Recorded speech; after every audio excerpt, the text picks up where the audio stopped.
So what have I done? What have I done to cope with difficult situations? And what do I do now? Today was a bad day. It began yesterday.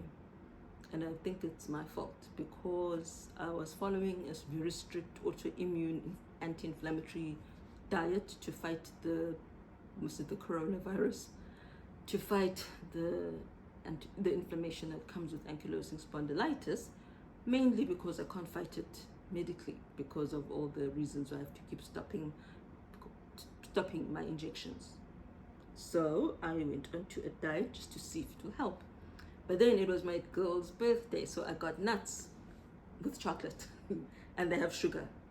And I got, because she chose for her special meals, she chose Burger King veggie burger. Came with chips. So I had fried foods. So I had fried chips, I had sugar, and maybe that's what triggered the flare. So from yesterday, I had a band of pain and the fatigue increased and increased. But at the same time, I still have family to deal with. I still have to raise my children. I still have to teach. Our school holiday is built around my operations and my sicknesses. So right now, we're not on holiday anymore. So I still had to teach. I still had to sweep. I still had to cook. I still had to wash dishes. I still had to sort out the laundry. I still had to do. I couldn't hide in bed. I still had to entertain my twins, my 4-year-olds. You know, you can't just leave 4-year-olds to take care of themselves. That's the thing. I still had to do. And so how did I cope with it this time? The fatigue, I cannot explain it. You have to live it to understand. It's like you're carrying a weight. And my go-to is singing, playing praise music and shouting at the top of my voice. So when the kids have gone for a walk, I will put on in my earbuds and listen to Rebecca Malope as I'm vacuuming. That's my go-to. So things like Gekazile Mvana, Abangani Bam Bang Chikele. That is, I will belt that out at the top of my voice. Another one is United Voices, United Worship, and I will sing my God is awesome. It helps me. I may be in the most excruciating pain, but how I personally deal with physical pain is to play praise music. It helps because there are other times I will question God. And I want you to know, just in case anyone ever tells you it's a sin to question God, that you should be always happy all the time. You know, Paul said, I have learned in whatever state I am therewith to be content. It doesn't mean he's happy. It just means he's come to a place of acceptance. But when things become extreme, God didn't punish these people for complaining. For example, Lamentations. Where am I? Well, the whole of Lamentations 2 from Jeremiah. He talks about how God has punished them.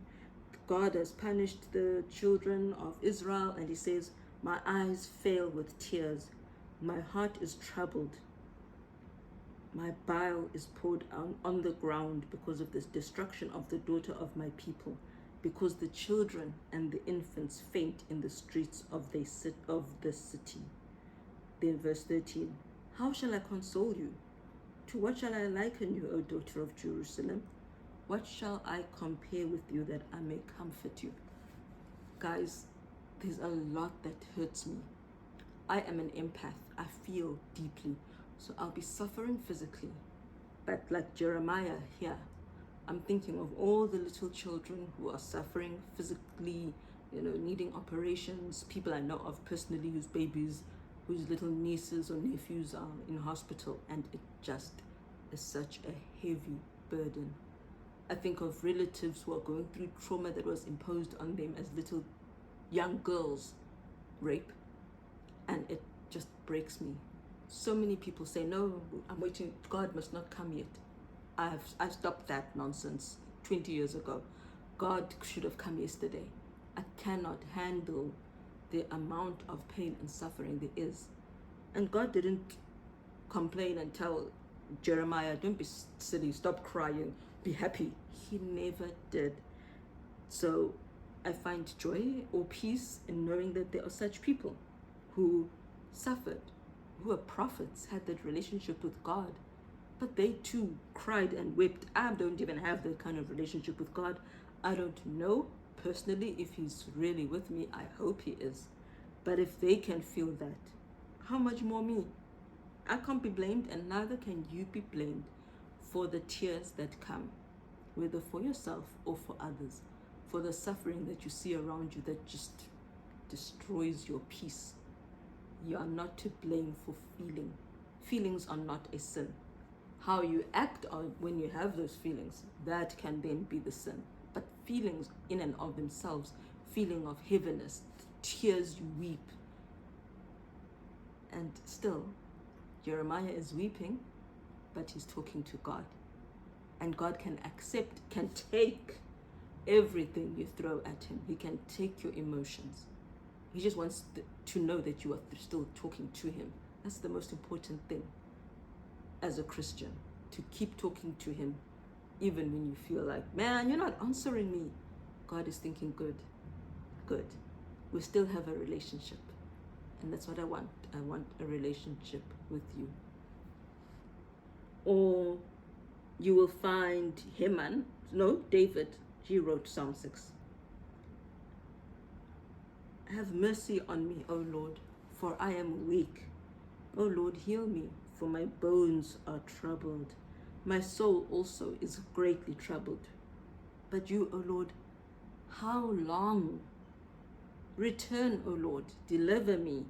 Oh, save me for your mercy's sake. I'm reading New King James Version. For in death there is no remembrance of you. In the grave, who will give you thanks? I am weary with my groanings. All night I make my bed swim. I drench my couch with my tears. My eye wastes away because of grief. It grows old because of all my enemies. How many of us have enemies? Whether it be at work, whether it be your neighbor, whether it be your own family. These people really are, as God said in the New Testament, examples for us. And then with joy and hope, he says, depart from me, all you workers of iniquity, for the Lord has heard the voice of my weeping. The Lord has heard my supplication. The Lord will receive my prayer. Let all my enemies be ashamed and greatly troubled. That's me. I'm one of those. I don't have that, oh, forgive them, oh, I hope they'll be better. I do hope they'll be better, but I do want them to feel God's judgment and justice as well. I want that to be what makes them be better. Let them turn back and be ashamed suddenly. We're all different. I don't want fire to come down and consume them like James and John did. But I do want them to hear and see God working to convert them. If they are not interested in being converted, that is the truth. And by the looks of it, God never rebuked David, and he's not going to rebuke us if we say, okay, Lord, really now, these people are purposefully being cruel, purposefully being hurtful. You know, December, for many people all over the world, it's the holiday season. It's a time of family. I grew up going to the Eastern Cape, and I thought I knew I loved those people, everyone. And as I said in the other video, those very same people who I looked up to, I loved, who I looked forward to spending December with, not a single one said, I'm sorry for the loss of your mother. Not a single one greeted me at my mother's funeral, their aunt, their sister. I even asked one, literally asked an adult, a grown mama who's old enough to be my mother. I said to her, hello? She didn't answer me. And I said, are you okay? She didn't answer me. My husband actually thought the person was mute because it didn't make, he thought the grief had made that person mute because he could not ever conceive of anyone being so cruel as to not even greet someone who's there to bury their own mother, who did it without financial support or help much. He didn't get it until 2 days later when I was there, we were there. The person said, hey, to me, turn on the TV. Isn't that nice? That's the first thing you tell me, you say to me upon my mother's death, turn on the TV. Guys, we have gone through hell, all of us. You know, there are so many different ways that the devil has attacked us through our families. There are many different ways. I won't go into it. The new things that I've heard this very week. So it's not a problem to say, God, please speak to them, like whip them for me, because no, this needs to stop. Let them just go. Let them be ashamed and leave. It's not a sin. As long as we don't fight fire with fire, because a soft answer turneth away wrath. When those things were said to me by one of the other people, the vile things about my children being a curse from God and we shouldn't have adopted, they were swearing, literally swearing also. And again, someone was old enough to be my mother, kind of, if she had me maybe in her teens. Actually, I think she could have been early 20s. I mean, she's old. And all I said was, I hope you play these voice notes at church. You know, there's no point in retaliating. God will retaliate for me. And just as David had faith, that's the thing. I want you to have faith. In the same way David had faith that God will retaliate for him. Don't lose heart. If you know you are innocent and you know you've done nothing evil, God will retaliate for you. You know that. He will. He keeps the tears in a bottle. He doesn't ignore you. He might not seem to retaliate yet, but he will ask for justice on your behalf. And the last one, I think, Job. I'll go back to Job because today was meant to be about physical pain and fatigue and how I deal with it. Over the years, people have said to me, your life is like Job. Like one thing happens and then while you're still breathing and thinking, okay, now how do I deal with this? Boom, another thing comes up. And yes, I did feel almost like Job, but I didn't think it was that bad. Now I do see it because as I said before in another of my videos, in a sense, my children have been taken from me. The opportunities they could have had, the children they could have been, that's gone. Now we're just working with crumbs and trying somehow to mold the crumbs into something that can be edible. Sorry for the weird analogy, but it's hard. If you read my most recent blog post, you will see it is hard, and I think we've reached the ceiling of ability right now, and it is heartbreaking because it's nowhere near to where it should be. I won't say more about that, but now I feel like Job because it's just coming left, right, and center. I don't even have a break. I don't even have time to breathe and say, okay, that ended. Now what? It's continuous. The challenges continue. They're ongoing. They're for life. It's for me, every day I'm reminded that my children have been taken away. Every scream, every tantrum, every meltdown, every Mickey, put this shoe away. Huh? Okay, it isn't something that simple, but I will say something simple. And it would be simple to any other, even 5-year-old, 4-year-old. But when your 8-year-old has no clue what you just meant, it's hard. So every day I'm reminded my children have been taken away. Something new happens to remind me my children have been taken away. And we worry about the future. We have no clue what's going to happen when we're dead. Really no idea. And then you come to my health. my boils are here forever. They're in my bones. It's incurable. At least Job's boils eventually left, and God gave him even healthier children. Not that I'm saying I want him to take away these current children and give me others, but every parent who sees their child struggle does want the struggle to go, but mine isn't. So I've got the ongoing children's side, I've got my own ongoing health side, I've got this stupid infection which is now 24 days old and has not responded to 2 treatments of antibiotics, and another one that seems to be starting on the same hand, different finger, and which means I still cannot then treat my bones that are also troubled, like some of these writers from the Bible. And so now, that is how I cope. Some people actually come and read these verses and they say, okay, and that's how I used to be. I used to cope by reading these verses and saying, wow, I can relate. They went through this, but they stayed faithful. Now I turn to music. Music is my coping mechanism. Music is my boost of endorphins. And I would like you, please, to share how do you cope?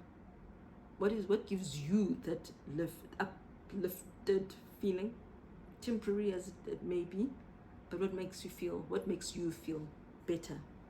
What do you suggest other people do? It's different for everybody. Don't drink, I'm not going to say drink alcohol. Please don't tell me about drinking alcohol to numb the pain. Healthy ways of coping with your trials, with your suffering. I know serving others, it also takes your mind away from your own trials. Taking care of others. I've got an unemployed friend who will be saying goodbye to girls she hosted who she felt were in a worse position than she is, and so she took them on. There are many ways of coping with suffering, with trials, be it emotional, physical, financial.